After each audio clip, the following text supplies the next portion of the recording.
Modi, who is speaking in Sagar district of Madhya Pradesh. पिछड़ा आदिवासी समाज को ही हो रहा है। आप सब अच्छे से जानते हैं, पहले की सरकारों के समय जो योजनाएं आती थी वो चुनावी मौसम के हिसाब से आती थी, लेकिन हमारी सोच है कि जीवन के हर पड़ाव पर देश दलित, वंचित, पिछड़े, आदिवासी, महिलाएं, इन सब के साथ खड़ा हो, हम उनकी आशाओं, आकांक्षाओं को सहारा दें। आप देखिए, जरा योजनाओं पर नजर करेंगे तो पता चलेगा। बच्चे के जन्म का समय होता है तो मातृ वंदना योजना के जरिए गर्भवती माता को 6,000 रुपये दिए जाते हैं ताकि मां बच्चा स्वस्थ रहे। आप भी जानते हैं कि जन्म के बाद बच्चों को बीमारियों का, संक्रामक रोगों का खतरा होता है। गरीबी के कारण दलित, आदिवासी बस्तियों में इनकी सबसे ज्यादा मार होती है। आज नवजात बच्चों की पूरी सुरक्षा के लिए मिशन इंद्रधनुष चलाया जा रहा है। बच्चों को सभी बीमारियों से बचने के लिए टीका लगे, ये चिंता सरकार करती है। मुझे संतोष है कि बीते वर्षों में 5.5 करोड़ से अधिक माताओं और बच्चों का टीकाकरण किया जा चुका है। साथियों, आज हम देश के 7 करोड़ भाई बहनों को सिकल सेल एनीमिया से मुक्ति के लिए अभियान चला रहे हैं। देश को 2025 तक टीबी मुक्त बनाने के लिए काम हो रहा है। कालाजार और दिमागी बुखार का प्रकोप धीरे धीरे कम हो रहा है। इन बीमारियों से सबसे ज्यादा दलित, वंचित, गरीब परिवार वही इसके शिकार होते थे।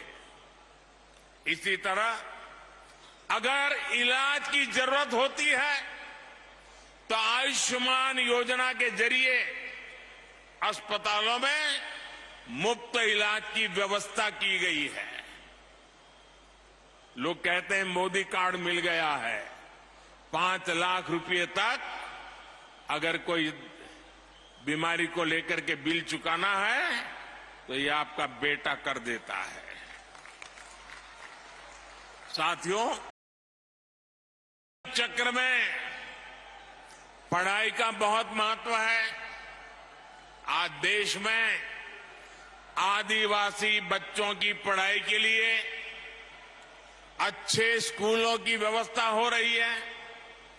आदिवासी क्षेत्रों में 700 एकलव्य आवास हैं।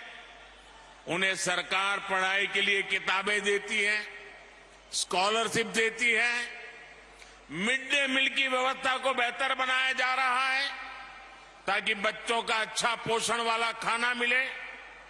बेटियों के लिए सुकन्या समृद्धि योजना शुरू की गई है ताकि बेटियां भी बराबर से और बराबरी से आगे बढ़े। स्कूल के बाद आने के लिए एससी, एसटी, ओबीसी युवा युवतियों के लिए अलग से स्कॉलरशिप की व्यवस्था की गई है।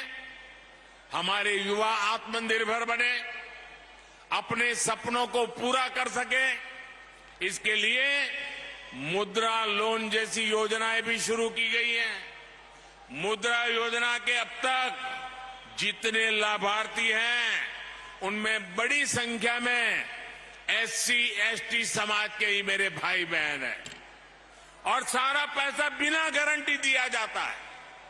साथियों, एससी एसटी समाज को ध्यान में रखकर हमने स्टैंड अप इंडिया योजना भी शुरू की थी। स्टैंड अप इंडिया के तहत एससी एसटी समाज के युवाओं को 8,000 करोड़ रुपए की आर्थिक सहायता मिली है। 8,000 करोड़ रुपए ये हमारे एससी एसटी समाज के नौजवानों के पास गए हैं।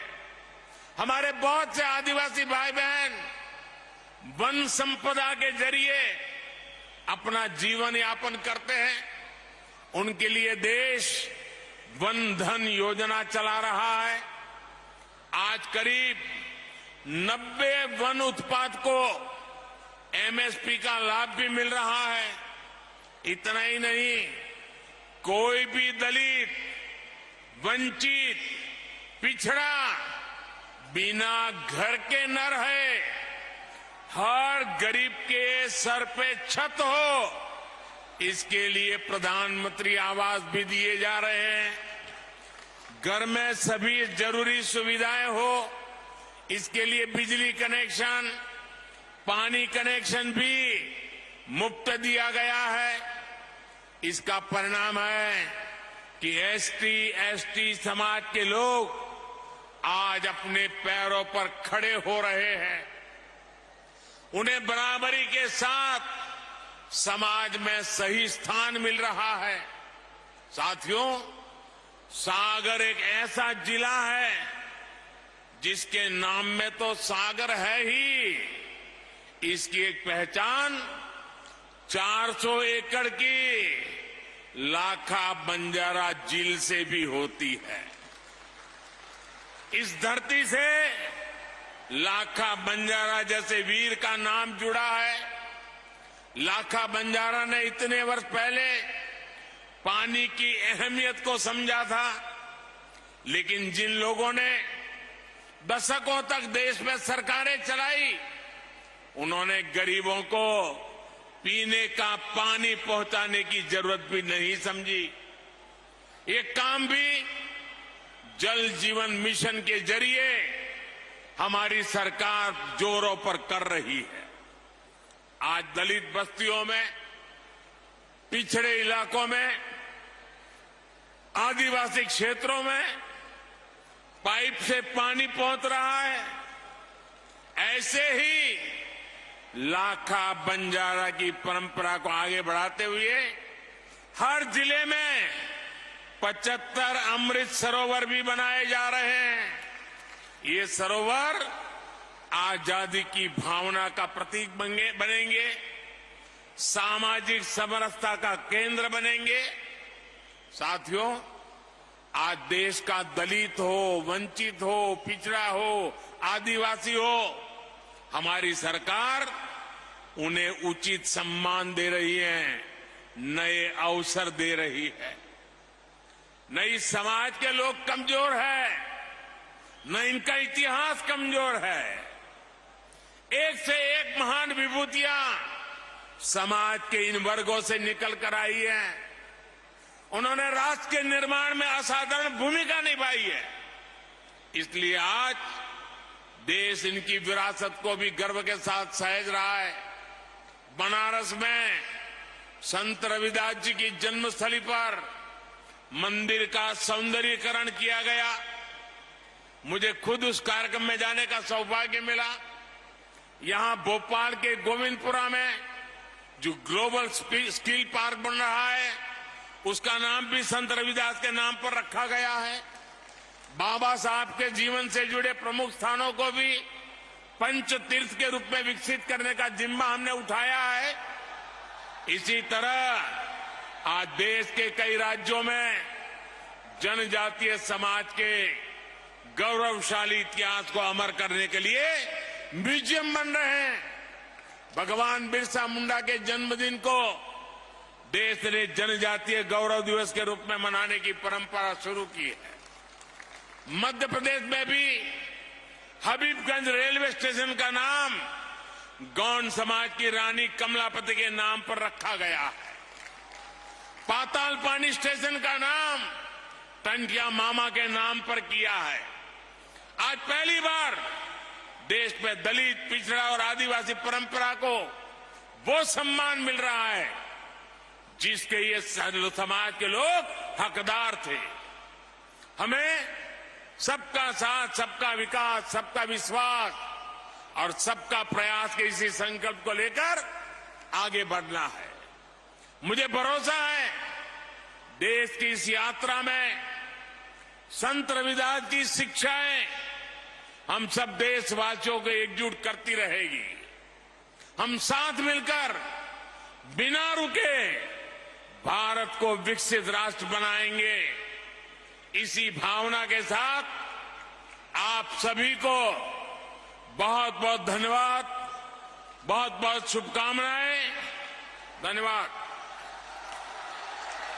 बहुत बहुत धन्यवाद माननीय प्रधानमंत्री जी। आपके संबोधन ने हमारे समृद्ध इतिहास का संज्ञान लेते हुए न केवल हमारी समृद्ध सांस्कृतिक विरासत को संरक्षित करने के महत्व को रेखांकित किया, बल्कि हमारे विविध समाज में एकता और समावेशिता को भी बढ़ावा देने की आवश्यकता पर जोर दिया। देवी सज्जनों, एक बार हाथ ऊपर कर माननीय प्रधानमंत्री जी का तालियों के साथ पुनः आभार व्यक्त करते हैं। बहुत बहुत धन्यवाद माननीय प्रधानमंत्री जी, आपके मार्गदर्शन के लिए, आपके संदेश के लिए और आपकी प्रेरणा के साथ हम एक न्याय संगत, एक एकजुट समाज और एक प्रगतिशील। Okay, so that is the Prime Minister in Sagar of Madhya Pradesh performed the Bhumi Pujan first at the Sant Shiromani Gurudev Ravidas Ji Memorial Sthal, followed by that address as well. Remember that this is the foundation stone that he's laid for a memorial that will be constructed at a cost of more than 100 crore rupees. Importantly, also, the Prime Minister is in the poll-bound state of Madhya Pradesh, so also didn't hold back in his previous rally from lashing out at the opposition.